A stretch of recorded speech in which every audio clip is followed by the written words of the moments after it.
মানসিকভাবে শান্তি নেই আমাদের মধ্যে। খেয়াল করে দেখবেন, সারা দিন দুশ্চিন্তা, দুর্ভাবনা, পেরেশানি। নামাজে আসি তাও মনে হয় যত তাড়াতাড়ি নামাজ শেষ করতে পারলে বাঁচে। 5 মিনিট 4 রাকাত নামাজ, আর ইমাম যদি ভুলে 10 মিনিট পড়ায় তো চাকরি নট। খতিব খুতবা দিবে 30 মিনিট ঘড়ি ধরে বলে দিবে, ভুলে যদি 10 মিনিট বেশি দিয়ে ফেলছে, আজকে আসছেন ভালো কথা, হাদিয়া নিয়ে যান, পরের দিন আর আসেন। অস্থির।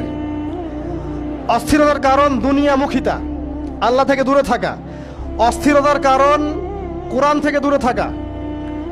অস্থিরতার কারণ নিয়মিত সুন্নাহর উপর আমল না করা, ডেইলি জিকির আজগারগুলো না করা, ডেইলি কোরআন তেলাওয়াত না করা, হাদিস অনুবাদ সহ না পড়া, দিনের জ্ঞান চর্চা না করা, দিনী হালাকাগুলোর মধ্যে না বসা। অস্থিরতার অনেক কারণ, টাকা পয়সার পিছনে ছোটা, বাড়ি গাড়ি স্ট্যাটাসের পিছনে ছোটা, এবং এই লোভ, এই লালসা আপনাকে স্থির থাকতে দিবে না।